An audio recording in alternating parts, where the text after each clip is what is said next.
10 समांतर श्रेणी। अब समांतर श्रेणी में कल बताए थे, फिर एक बार और बता देते हैं। यहाँ आपके पास A1, A2, A3, A4, AN है। ये क्या कहलाते हैं? सीक्वेंस का अनुक्रम कहलाता है। ये क्या है? अनुक्रम है। अगर इनको जोड़ दिया जाए A1, A2, A3, A4 so on AN को जोड़ दिया जाए, सीक्वेंस का क्या कहलाएगा? श्रेणी कहलाएगी। सीक्वेंस मतलब अनुक्रम का श्रेणी कहलाती है। तो यहाँ पर जो आपका देखिए, जैसे श्रेणी में हमारे पास जो A1, A2, A3 दिया गया है, इसका प्रथम पद जो है, देखिए प्रथम पद कितना है आपका? A है। सार्वआंतर हम पढ़ रहे हैं, समांतर श्रेणी, समांतर का ही अर्थ होता है समान अंतर हो, कॉमन डिफरेंस हो। इसको सार्वांतर या पदांतर कहते हैं। अंग्रेजी बोलते हैं कॉमन डिफरेंस। कॉमन ये हो गया डिफरेंस। इसको D से जानते हैं।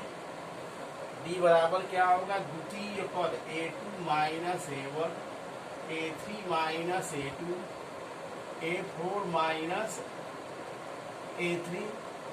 इसी तरह आगे चलते जाएंगे, AN प्लस 1 माइनस AN। ये कॉमन डिफरेंस हो गए।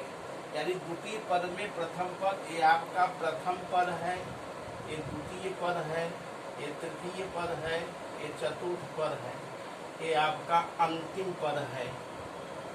अंतिम पद ही यनवा पद है। ठीक है। तब आपका बना क्या? AP का यनवा पद। AP का यनवा पद ही यानी अंतिम पद। और यनवा पद को हम AN से, अंतिम पद को AL से जानेंगे। अंतिम यानी लास्ट टर्म से L से। A plus N minus 1 into D होता है। ठीक। अब बोला जाए A1 यानी पहला पद। देखो पहला, AP का पहला पद क्या हो गया? N की जगह 1 रखे, पहला पद मिला। A plus 1 minus 1 into D आया A। दूसरा पद AP का दूसरा पद N के स्थान पे 2 रखेंगे, A plus 2 minus 1 into D, तो क्या मिल जाएगा? A धन D। AP का तीसरा पद A3 बराबर A plus 3 minus 1 into D बराबर A प्लस 2D। इसी तरह चौथा पद ले लिया जाए तो A plus 4 minus 1 into D बराबर A प्लस 3D। हम क्या सीख रहे हैं? लिख रहा है चौथा पद आ रहा है 3, लिख रहा है तीसरा आ रहा है 2। बोला जाए 10वां क्या होगा? अब डायरेक्ट बनना चाहिए धन 9D। पूछा जाए 50वां क्या होगा? A plus 49। इस प्रकार से हम श्रेणी निकालेंगे। ये आपका बेसिक हुआ। अब हम 3.1 पे चलते हैं। क्या बोलते हैं? 5.1 पर। 5.1 में पहला नंबर सवाल दिया है कि प्रत्येक किलोमीटर के बाद टैक्सी का किराया जब प्रथम किलोमीटर के लिए 15 रुपए है, तो प्रत्येक अतिरिक्त किलोमीटर के लिए किराया 8 रुपए होगा। ये बोला गया है प्रथम, जब हम टैक्सी से चलते हैं, जैसे ही बैठते हैं तो उस समय किलोमीटर के लिए बताया कि भाई 15 रुपए है। अब प्रत्येक किलोमीटर, प्रत्येक अतिरिक्त यानी 1 किलोमीटर बढ़ने पर 8 रुपए उसका रेट बढ़ जाता है। तो 15 हुआ तो 15 धन फिर 8 हो गए, फिर 15 धन 8 धन 8 हो गए। इस तरह से बढ़ते जाएंगे। यानी हमारे पास श्रेणी बने 15, 23, 16 और 15 कितने हो गए? 31, 8, 39। इसी तरह आपके क्या बन गया? श्रेणी बन गया, AP बन गया। पूछा गया था कि मतलब एक कौन सा श्रेणी है? क्या यह एक निश्चित 8 जोड़ने पर प्राप्त होता है? हाँ, 8 जोड़ने पर हमारा क्या मिलता है? समांतर श्रेणी मिलती है। तो पूछा गया है कौन सी श्रेणी है इन परिस्थितियों में? तो क्या है आपका? ये AP है, क्योंकि प्रत्येक में 8 जोड़ने पर समांतर मिलती है। यहाँ पर देखिए प्रथम पद हमारा कितना है? 15। सार्वांतर D बराबर 23 माइनस 15 कितना आ गया? 8। यानी यह एपी में है।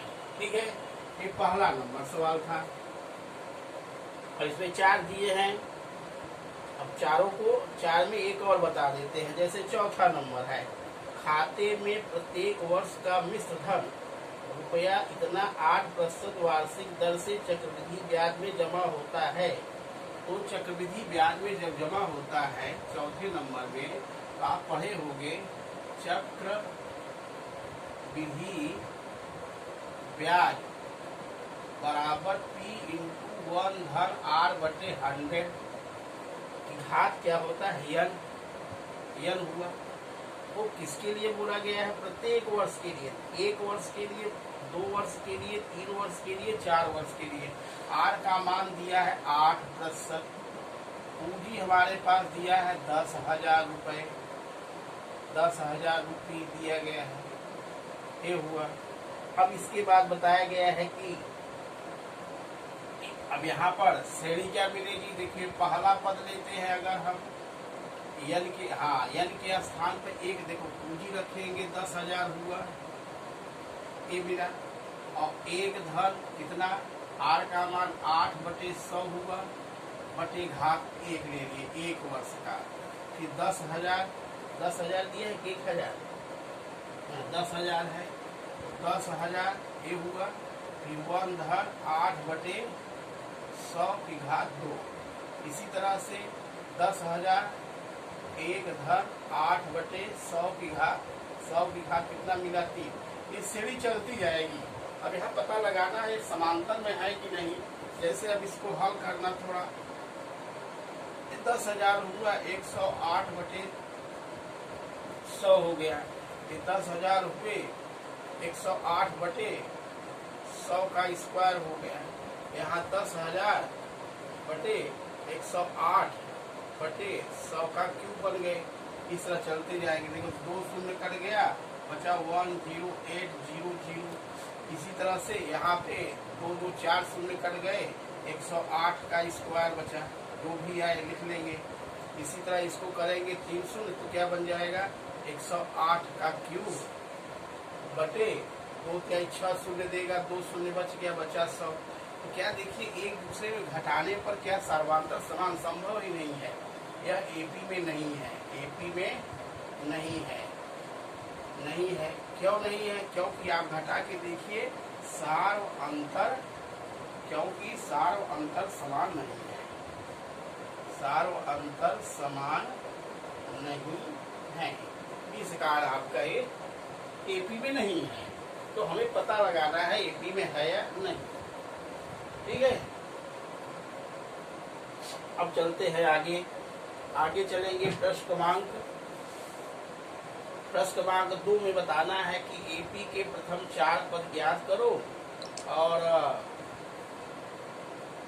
प्रथम पद और सार्वांतर दिए गए हैं। देखिए प्रथम 4 पद ज्ञात करना है। एपी के प्रथम 4 पद ज्ञात करो। प्रथम पद और सार्वांतर दिए गए हैं। दूसरे का पहला नंबर है, ए का मान 10 है और डी का मान भी 10 है। ठीक है, इसी तरह चारों बनाना है। बोला है प्रथम 4 पद ज्ञात करो। प्रथम 4 पद के लिए देखिए श्रेणी हमारे पास होती है कौन सी? ए प्रथम पद, ए धन डी द्वितीय पद, a + 2d तृतीय पद, a + 3d इस प्रकार प्रथम पद। देखिए एक विधि से होगा। तो प्रथम पद a बराबर 10, द्वितीय पद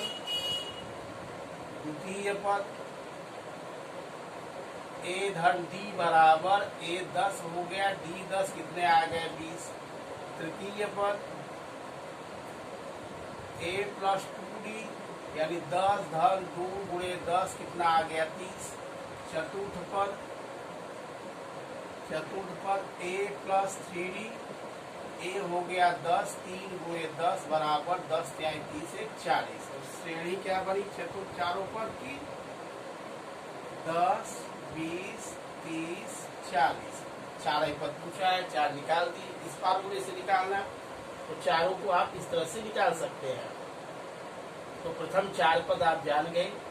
बोला गया प्रथम 4 पद ज्ञात करो, यहाँ प्रथम 4 पद लिख लेंगे, अतः प्रथम 4 पद ए हो गए। अब तीसरा नंबर प्रश्न आता है, तीसरे में भी आपको 4 तो दिए गए हैं। एपी का प्रथम पद और सार्वांतर ज्ञात करो, जैसे ले लेते हैं, चलो इसका चौथा नंबर, तीसरे का चौथा नंबर बोला गया 0.6, 1.7, 2.8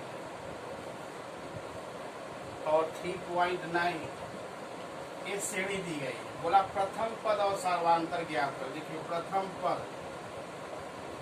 पद बराबर 0.6, ज्यादा से ज्यादा लिख सकते हैं 6/10, यानी 2 तिहाई 6, 2 पंचे 10, ये प्रथम पद हुआ। 3/5 यानी 0.6 ही रहेगा, आप चाहे 0.6 ही रहने दो। सार्वांतर दशमलव में रहने दो, जैसा प्रश्न दिया। सार्वांतर डी बराबर द्वितीय पद माइनस प्रथम पद।